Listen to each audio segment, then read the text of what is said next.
yangi 2026 Chevrolet Cobalt qaytdi va bu model O'zbekistonda yana bir bor eng ko'p muhokama qilinayotgan avtomobillardan biriga aylandi. Cobalt nomi ko'pchilikka yaxshi tanish, chunki u yillar davomida ishonchli, tejamkor va kundalik hayot uchun qulay sedan sifatida xizmat qilib kelgan. 2026 yilgi yangi avlod esa aynan shu an'anani saqlagan holda, zamonaviy dizayn va yangilangan texnologiyalar bilan taqdim etilmoqda. Chevrolet Cobalt ilk bor 2000 yillarda bozorga chiqqan va tez orada arzon narxi hamda mustahkam texnikasi bilan mashhur bo'lgan. O'zbekistonda u oilaviy foydalanish va taksi uchun ideal mashina sifatida tanildi. 2026 yilgi versiya esa Hyundai Accent, Kia Rio va Lada Vesta kabi avtomobillar bilan raqobat qiladi. Ammo arzon xizmat ko'rsatish va ehtiyot qismlarining oson topilishi bilan ajralib turadi.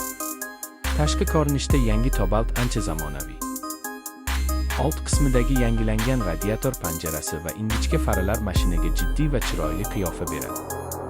Yon va orqa dizayni silliq chiziqlar bilan ishlangan bo'lib, umumiy ko'rinish sodda, lekin zamonaviy. Salon ichida esa sensorli multimedia ekran, Android Auto va Apple CarPlay qo'llab-quvvatlashi haydovchi uchun katta qulaylik yaratadi. O'rindiqlar qulay, orqa qatorda esa oilaviy safarlar uchun yetarli joy mavjud.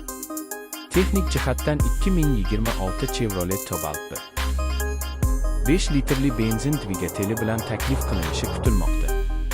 Bu dvigatel yoqilg'i tejamkorligi va barqaror ishlashi bilan mashhur. Mexanik va avtomatik uzatmalar qutisi variantlari bor. O'rtacha yoqilg'i sarfi kam bo'lgani uchun kundalik foydalanishda juda foydali.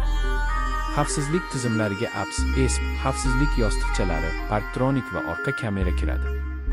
Narx esa O'zbekiston bozori uchun juda maqbul bo'lib, aynan shu jihat Cobaltni yana xalq avtomobiliga aylantiradi.